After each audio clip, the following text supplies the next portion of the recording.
En koro ang'o ma sirkal koro nyaka tim sani nikech senators ne wuoyo kawuono giwacho ni kaber to jotend migepe mogo onego gwe tao, jatend obila onego gwe tao, to ji penjo ni to koro ang'o ma nyaka jatend piny Kenya tim sani mondo kwe oduoge e piny ka. Rowere to iwinjo ka wacho ni pod gin gidhi mane ng'anyo. Erokamano Trevor, iwinjo ka okango otieko ka wacho ni rowere gi eki onge gi jatendgi, rowere gi eki onge gi riwruokgi, rowere gi en amorphous body. Nyiso ni rawere gi onge kata gi petition ma ginyalo tero kama giwacho ni tero public office. Ne gionge gi petition mora mora mane dene yawne gi gate ni koro teruru, gionge gi gimora mora mane gitero kamora mora. Achako kamano ka wacho niya, namba 1 katiba mar Kenya oyienegi article 37 mondo mi gi ng'any kendo giter dwaro gi kamora ma gidware. To nyaka ging'e ni e katiba achiel no article 209 be moyiene sirkal mondo oketgi mondo gichul osuru. To bende nyaka gini katiba achiel no e article 40 emo keto sirkal mondo ensure ni wan gi gimiluongo ni socio economic rights. To gine right to property. Then kidhi article 43 oketo ni right ni sirkal ema nigi duty mar ensuring ni jowo nigi pi maler, nigi health maler, nigi education maber, nigi udi makare magitimo, magidakie kendo magitiyogo. Article 40 oketo ni duty sirkal mondo rit property mar ji te. Ng'ama go hande kamora mora nigi ratiro mondo mi sirkal orit gigegi. Sama jo ng'anyo odhi ng'anyo ka giwacho ni gin gi article 37 to wuon ohala bende rito hande under article 40 nyiso ni ji dhi gore ka. An gima adwa wacho mondo jo thurwa ong'e. Namba 1 katiba ni ne waloso kendo nwamiyore kendwa kaka oganda ni mondo ritwa kendo terwa mbele e yorgo mar rito mwanduwa mar gikeni mar sirkal, to kendo kaka sirkandwa onego riembi, to kendo kaka owinjo wayud dongruok marwa. Jo miluongo ni Gen Z, an Gen Z ni wang'ie ka winje, an ne pok awinje ga mokwongo.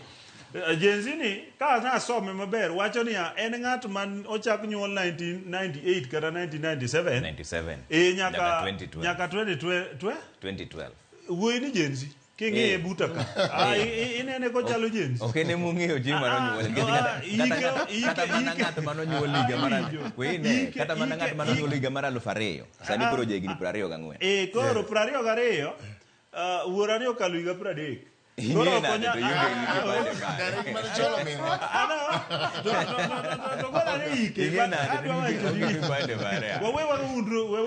wewe tadiera ongewa kani neno kiwacho Gen Z.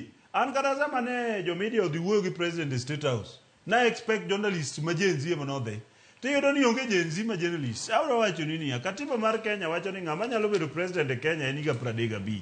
Ng'ama qualify mondo bende nyalo nominate kaka president en higa 28. Ja higa 22, 23 ok nyal decide ne sirkal kaka run affairs. Ginyalo chiwo pachgi kaka ne gichiwo. Adwa wacho kama, president nyocho chiko ite ka Gen Z nyocho wuoyo manyocha gi ng'anyo ma giwacho niya wadwaro ni finance bill ni mondo we. President notimo kaka gidwaro.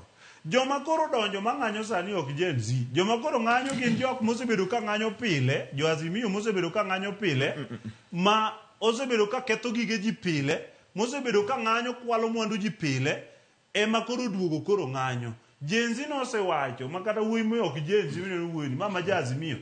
Ok jo Gen Z nosewacho ni wan sani waseweyo nikech joma koro donjo gi jokuoge wan ok wan jokuoge. Nikech king'iyo sura mag jok manyocha odhi ofamia parliament, joka nyocha ok in their early 20s, nikech Gen Z nyaka bed early 20s, hata nyaka bed ma ja higa 25 kadok piny. Gen Z maduong' mogik en jahigni 27. Gen Z maduong' mogik en jahiga 25. Kete kata 27. Moro manodhi wuoyo e parliament mane oting'o message eneno ko ja 20 ma ja 40 gi wiye. Awacho ni niya, nyaneno picha Gen Z mane ng'anyo Kisumo kama oting'o MCA miluongo ni Adwicha ma ja Gen Z. Anyisi koro ginene obungo wich mane ng'anyo Kisumo koting'ore gasiaga ma ja Gen Z. Nitiere gik moko ma nyaka to wawuondre wawache uru. Ka nyithindo kanyocho chiwo pachgi, nyok chiwo pachgi, president no winjogi, finance bill no sewe. Ng'anyo ma koro dhi mbele en marang'o.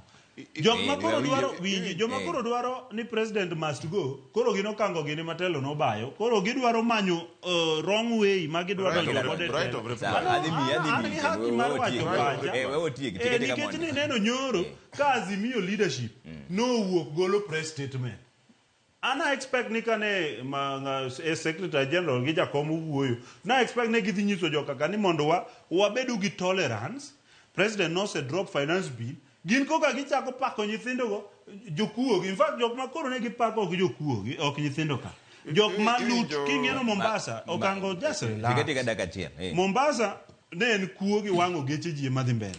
Jok modonjo momuomo parliament, momuko parliament. Jomodhi mowango office mar Chief Justice. Jomodhi mowango City Hall.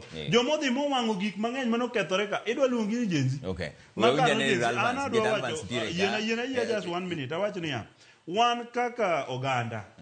Piny pek ne jite usuru kata anachulo. President nosewacho no usuru we. The only problem mokango gini be nyaka nyisu jowa ni service delivery dhi bedo interfered with kidogo nikech nitiere usuru mane idwaro ka wuok kuom finance bill no ma ok gin gima duong' ni corruption to gi wastages ipenjo Alvance ka ndie nikech kaka Rowere ang'o makoro gidwaro ang'o makoro tim Alvance nitie ka we oduogo